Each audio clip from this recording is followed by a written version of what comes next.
Welcome to your magic moon message. This is the peace dealer. All right. Say goodbye.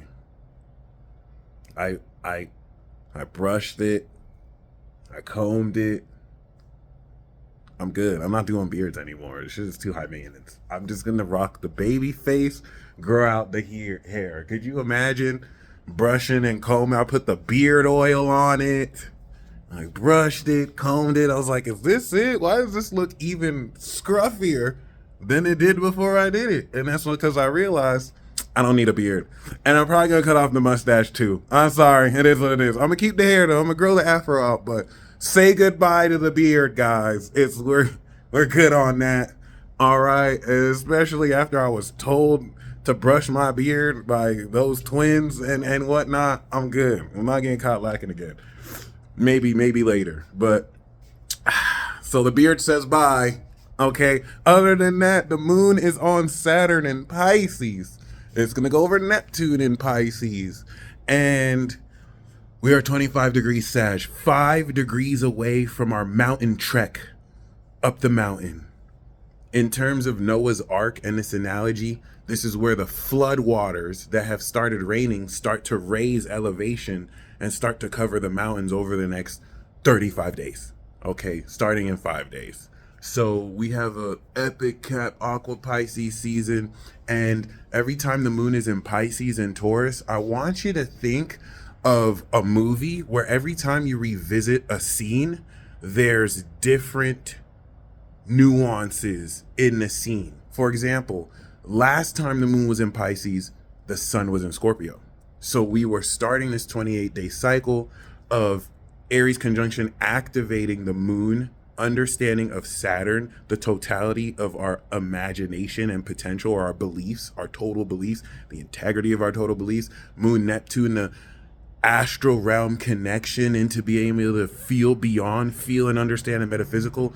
Every time we've had these transits since 2012 with Neptune and then March 2023 with Saturn, this is like an activation of understanding perspective, understanding the deeper reasoning and why behind things. If this was in Virgo, we would be understanding how things happen, physical mechanics. This is metaphysical mechanics and understanding that now at Sagittarius, which will activate a Cancer signature, aka 90 degrees. Once the moon is about 25 degrees Pisces, that's a 90-degree third decan square, and it will begin integration of the activation of this transit. So right now we are experiencing the divine magical effects of the extraordinary advanced cosmic celestial energy that enabled us to know what abilities we're activating. And now the experience of that is going to draw into integration. Let's make sense of that. We are blasting off in our spaceships. This spaceship is our vision. Pause for dramatic effect yet again. The vision that you see that's going to take you wherever you want to go. We have at this point decided that if anything in our reality that we see is what we don't want to see, we're just going to change it. If I don't like the way I look physically, I've already seen my dream body. Okay, I'm not waiting for it to happen. I'm not sitting idly doing nothing. I'm allowing myself to get inspired by action. But the first thing I'm doing is I see it. Every action that I take, I'm seeing as the one who has that. Boom. That's it. We don't have to overcomplicate it. We can start arguing mechanics and how that's it. And the thing is, well, where is Sagittarius at home at? Where is your vision at home at? Your dreams. Okay, this is why Styles P, when he said he goes to sleep, he's at home, because the fourth house of Sag, the vision, is the astral realm. This is opposite Gemini and Virgo, experimentation and analysis. Your thoughts are at home with the facts, the evidence of truth, right? This material analysis that is able to, of course, break down what's real about your thoughts now is the home of your thoughts. So, well, now your dreams, obviously, if we take this opposite, is going to be the home of your vision. It's where you can rest this vision by expanding on everything you guessed it, believe. And now that we've activated this rocket ship into ascending our consciousness, this is going to enable us to understand the metaphysical mechanics and dynamics around which to further understand how much more we can stretch and take out our vision. Because now we're integrating. And this is a mutable integration, which is an adjustment of perception. And at Sag and Pisces is probably the highest magic game changer and twist we're coming into before the full moon in Cancer. In 5 days, we're going to step into Cap season. The moon's going to be 29 degrees Aries, trining 29 degrees Sag. So really be mindful of that, because the moon in Pisces will change your beliefs now that we've activated this new vision, and now that you have seen and are seeing evidence through the reality of Capricorn and the knowledge of Aquarius of bringing this vision more into reality, or just really stepping into it. This is going to help you understand what direction to take it, how to more personally identify with this vision as the moon will go into Aries and direct you there. And that's why I got to talk about moon Saturn, because Saturn is direct. So before we have moon Taurus with Jupiter and Uranus, moon Saturn Pisces is helping you at the beginning of the transit almost click into gear this perception by activating more integrity of your beliefs, by showing you how they have shifted previous to relative retrogrades where you had to reevaluate it. We had the opposition in Virgo, September, that showed you what was real about your beliefs that maybe need to change or need to be reinforced in your habits. And now we are revisiting this with the application of your habits, your philosophy. And it's a fancy way of saying that this is going to help you understand in a very non-linear way the unseen dynamics of how you personally weave your creation magic. It's actually going to potentially evoke a lot of delusion, given that we are not necessarily heavy with Virgo or Gemini energy, which usually counterposes this more imaginative visual energy with facts and insights so that it could be grounded and at least aligned with truth. So just like any other day, more so, I would say, just expect people to make a lot of shit up that they feel so passionately. Like Pisces, Sagittarius energy is just, you're being sold a dream. Like, I feel it so passionately. You get hit with so much pathos. It really draws on your feelings, but there's no logic in what's being said. Like, it's complete bullshit, made up. You're looking at a picture and the meaning of the picture isn't really what actually really happened. You know what I mean? For example, it's like, oh, why are you with this person in this picture? And the reality of it is y'all just happen to be at the same place.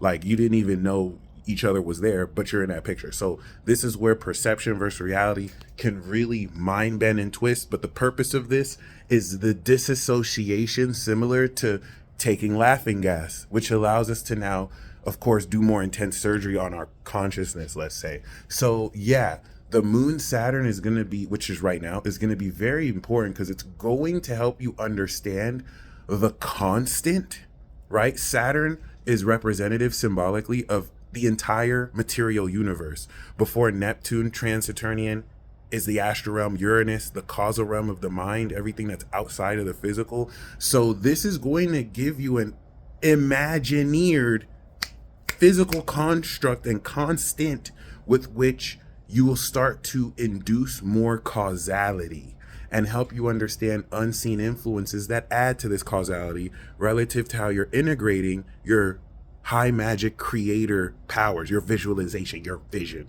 So this is cool because coming into this integration, you're going to start to wrap around what you're seeing and actually through Taurus, integrate it, make it real, boom. Full moon, and we stepped into the power of Capricorn. Once the moon starts to sextile Uranus and Jupiter, after moon Saturn has, of course, established this constant, okay, Jupiter is going to expand the natural quality of how you can feel into this unseen dynamic through the patterns and the synchronicities.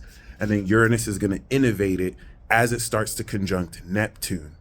A lot of the moon Neptune is like going deeper down a rabbit hole every month once we get back here. So Saturn is that constant that enables you an anchor so that you don't fall too deeply. I mean, with Moon Neptune, you can see subjective experiences personal to you that are very real to you, but you're still delusional as fuck for believing them. Okay, like, yeah, you saw all these master numbers and stuff, and you really did see that. Between me and you, you're not crazy. Only reason why you're crazy is because you're trying to apply it objectively, where that's what Saturn is for. Like, Saturn applies this constant of the material realm, and it helps you disassociate between what's subjectively for you, which we do create subjectively, and what's objectively happening. Hence Saturn being the lord of what? Time. Time pretty much being the most objective mechanic that functions in this universe, versus Neptune of your imagination, which could literally be anything. And we need both. I'm not going to say it's the left and right brain, but it's a way to think of it. So I love that we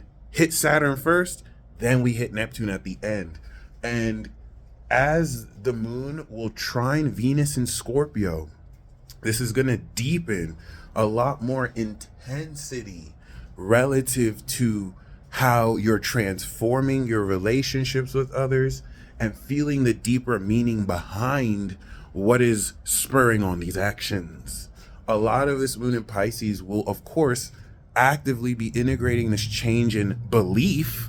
Well, why would you change your belief? Because your vision is coming true, guys. And as you start to see this change of experience, because it is facilitating the unseen dynamics that through synchronicities and really synchronization with this vision, bring this more out like magic, that of course is going to change your beliefs around what you thought was possible, as this vision now has home in this dream. You have to keep in mind, unlike Gemini and Virgo, all this is unseen. It's not like Virgo. It's not like a material, facet where I can count these rocks. I can count how many rocks there are. A lot of this is why Virgo is I analyze and Pisces is I believe. Belief is a very important tool in imagineering, okay? It's kind of like flying off into space. You don't know if you're going to have the fuel to make it back. A lot of the journey is mainly theoretical, to really take a risk to push out there, which requires a lot of analysis regardless. But still, it's very important, because Pisces in this transit with the moon is going to help you understand what direction to believe into, how to change your beliefs to account for how your vision needs to change in order to what will be the huge lesson of moon and Pisces. Dream bigger. Are you dreaming big enough? Are you inadvertently limiting yourself? Moon Saturn will help you understand how the integrity of your beliefs may be pushing you forward or limiting yourself. But I think the most cool part of this transit, realistically, is set to be mainly the constant of causality that will allow a much more consistent basis for what you induce causally between I thought this and this happened, I imagined this and this happened. Things that have been happening, but now with these aspects allow you more subtle noticing of this, where it might have just been under your nose. Or maybe you've always been aware of it and you're just that much more aware of it. This is even cooler because collectively this is going to prepare the entire universe, but really the collective, to open up more to what they don't understand, which will really, in hindsight, bring major boosts to magic, psychic abilities, and to be seen in more of a scientific way than like a fantasy magic way, because everything in this world can be explained by science. It is what it is. You guys stay blessed as always. I hope you enjoy this. This is definitely going to be a divine game changer of epic proportions, and it's going to help you understand how the world really is ending, the world as we know it. All right, and as the world is ending, allow me to be your personal magician. If you're not subscribed to my Instagram membership, 99 cents a month, let me be your personal magician. Just started a broadcast channel, so we chatting in there. If you have enjoyed my YouTube membership, what are you waiting for? Eternal Vibe Tribe. I'm going to do the extended Magic Moon messages shortly. If not today, then tomorrow. And of course, there's always God Squad and Infinity Club. And then I do have my 30% off sale. For those of you who want a reading, if you go to Hipsy, I also have mini readings, like tarot readings, like for $40, cheap ones. But yeah, make sure you take advantage of that sale, and I hope you enjoy this game changer. Magic is all around you.